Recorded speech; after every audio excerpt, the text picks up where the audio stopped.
Mark Hughes offered up temptation that fate was unable to resist when recently asked about his position as Stoke City manager, replying, "Who else is going to do it? The answer will be known soon enough," after Hughes was sacked following the humiliating FA Cup third-round exit at League Two Coventry City.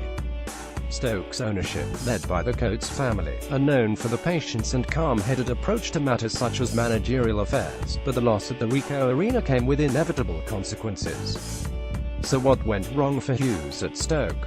Strengths turned into weakness in the Tony Pulis era that preceded Hughes' appointment in May 2013, and first 3 seasons under the 54-year-old. Stoke were notoriously tough opponents at the hostile and atmospheric stadium situated just off the M6, but this season has followed the disturbing pattern that emerged last term, with Stoke's core strength of solidity, base camp for the years of progress and consolidation under Pulis, becoming a flaw. Stoke's defensive strength has been reduced to rubble under Hughes, with no sign of improvement. Media playback is not supported on this device. Stoke have conceded 47 goals in 22 league games this term, and history tells us that is the sort of record that invariably ends in relegation. They have the division's worst goal difference at -24, only 2 sides with such a poor defensive record at this stage of a Premier League season have ever escaped the drop. Swansea, who had conceded 51 goals at the same stage last season, and Wigan, 47 in 2010. Stoke's haul of 14 points from 11 home league games this season is also the worst at this stage since they came back to the top flight. The highest total after 11 games was the 20 collected under Pulis in his final season in 2012-13, so while the FA Cup loss may have convinced Stoke to sack Hughes, the real concerns lay in that drop to 18th in the Premier League with 5 wins and 12 losses from those 22 games. It thus became an inevitable end for Hughes. Click to see content. Hughes' flawed transfer policy. When Hughes was appointed to succeed Pulis, he did so amid talk of a new, easier-on-the-eye style. Taking the club to the next level became a buzz phrase. This was damning Pulis with faint praise. He had done an excellent job in not only getting Stoke into the Premier League but then stabilising them, but Hughes was determined to bring an exotic touch to the side. But Hughes' hit rate in the transfer market had become increasingly suspect and was another big factor in his departure.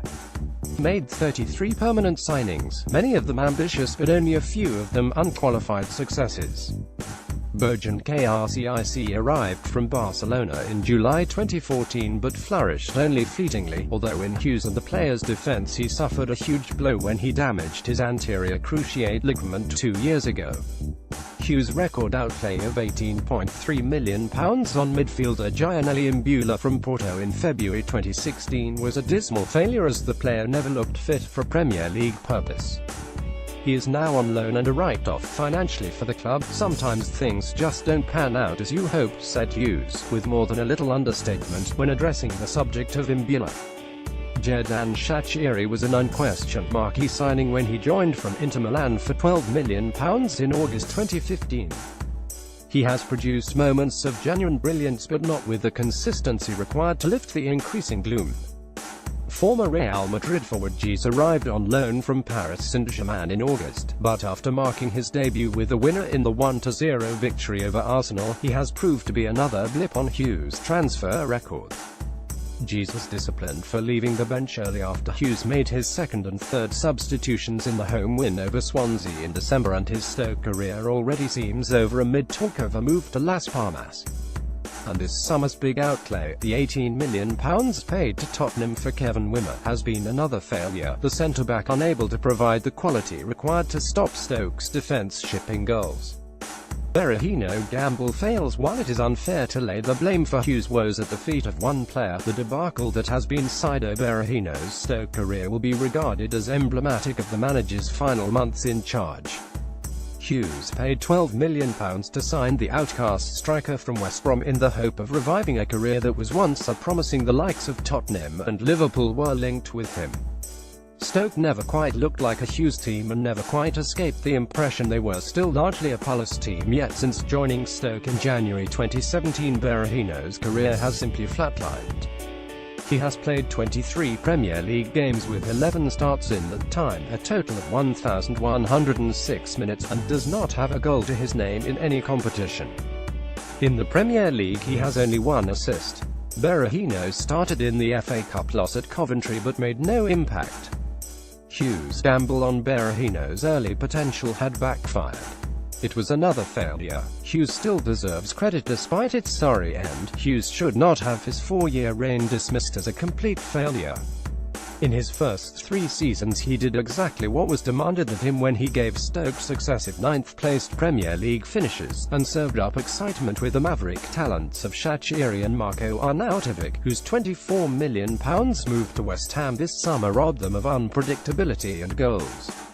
He also almost took Stoke to a major final, only to lose on penalties to Liverpool in the League Cup semis in 2016, but the tide turned when Stoke's form dipped en route to a 13th-placed finish last season, and further problems this term left Hughes on the precipice before Saturday's defeat. Media playback is not supported on this device. In recent times he has leaned heavily, perhaps too heavily, on perceived injustices with match officials, and flew in the face of obvious evidence when he suggested he had the experience and personnel to turn Stoke's fortunes around. It was not complacency, but Hughes' confidence that Stoke would turn the corner was not backed up by results or performances. In the final reckoning, he was never fully able to complete what was meant to be a change in identity for Stoke and got caught in between 2 targets. Stoke never quite looked like a Hughes team and never quite escaped the impression they were still largely a Palace team. Hughes will never get the chance to complete that transformation, but he still deserves credit for his first 3 years at the club. What now for Mark Hughes? Media playback is not supported on this device. Hughes is now left looking for his next staging post in a managerial career that has also taken in Wales, Blackburn Rovers, Manchester City, Fulham and Queen's Park Rangers. There have been peaks and troughs in the career, but it is unlikely a man whose quiet exterior masks a fierce passion and determination to succeed is ready to walk away from management at a relatively young age. Hughes may, though, need to drop down a division to rebuild and rehabilitate. It is unlikely he will be offered a swift return to the Premier League. And what about Wales? There is a vacancy after Chris Coleman resigned to take over at Sunderland. Might there be some mutual admiration between Hughes and the FAW?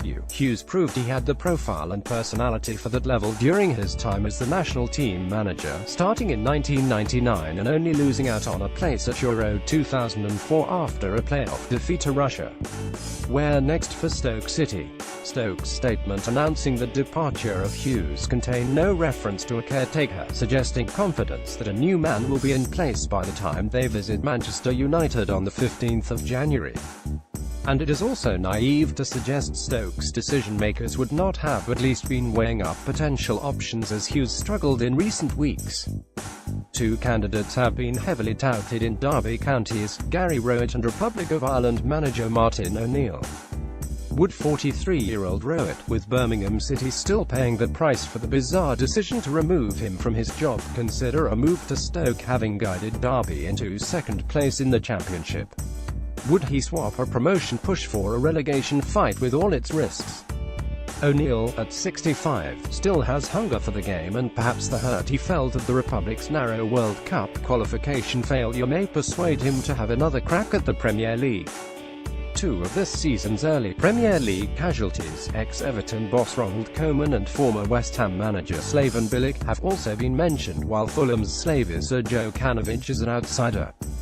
Whoever emerges from the pack, phase 1 of their new job will to be make Stoke the imposing environment it used to be for opponents, shore up the defence, and ensure Premier League safe